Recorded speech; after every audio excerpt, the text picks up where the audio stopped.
Sit back, relax and enjoy listening. Silence lingers in the room long after SV disappears into her room.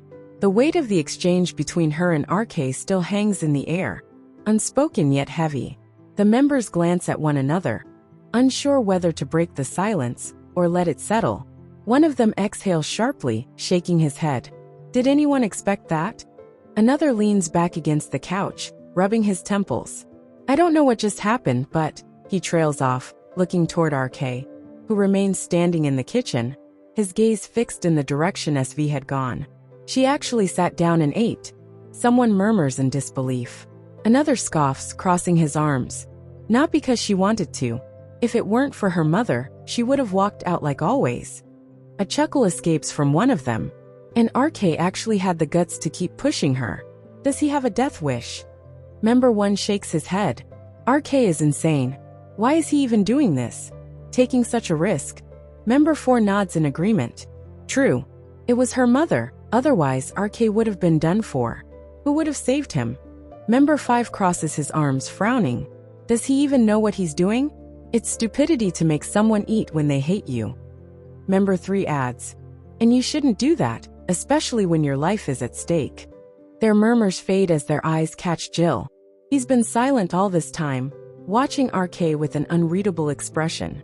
But what stands out most is the small smile playing on his lips. Noticing this, one of the members nudges him. What are you thinking?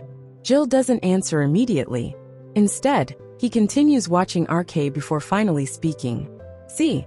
The others follow his gaze, looking at RK again. But nothing seems different. RK is just standing there, his hands resting on the counter, his expression unreadable. One of them frowns. See what? He's just standing there. Jill smirks slightly. Our RK speaks, guys. For a moment, silence. Then confusion. What?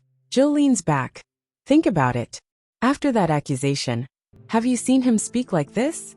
I don't remember hearing him argue, push back, or even insist on something. He just... Jill pauses, searching for the right words. He just stopped. The realization sinks in. The room grows even quieter.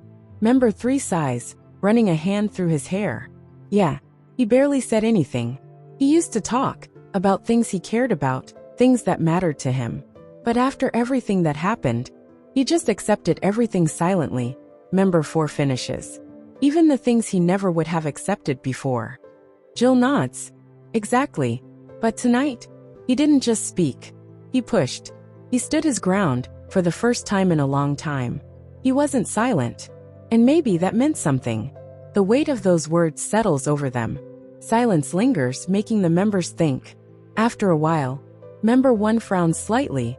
Are you talking about how he made her eat? Jill nods, his gaze remaining on RK, thoughtful. Member 1 crosses his arms. He did it because her mom asked him to. You know RK, he never ignores elders' words. Member 4 agrees. Yeah, it's not like he suddenly decided to go against her. He was just delivering a message. If her mom hadn't told him to ask, he wouldn't have bothered. Jill, however, isn't convinced. He looks at RK again, his expression thoughtful. He knows in his mind, that's not it. But he doesn't argue further. Jill knows RK has changed after everything that happened. He stopped fighting back. Stopped standing up for what he believed in. He just let things happen, allowing them to pile up without a word. Even when he didn't agree, even when it hurt him, he just accepted it. But tonight, he didn't just deliver a message. He didn't argue, but he also didn't step back. He made sure she ate. Jill doesn't fully understand it yet, but something in his gut tells him. There's more to this than what the others are seeing.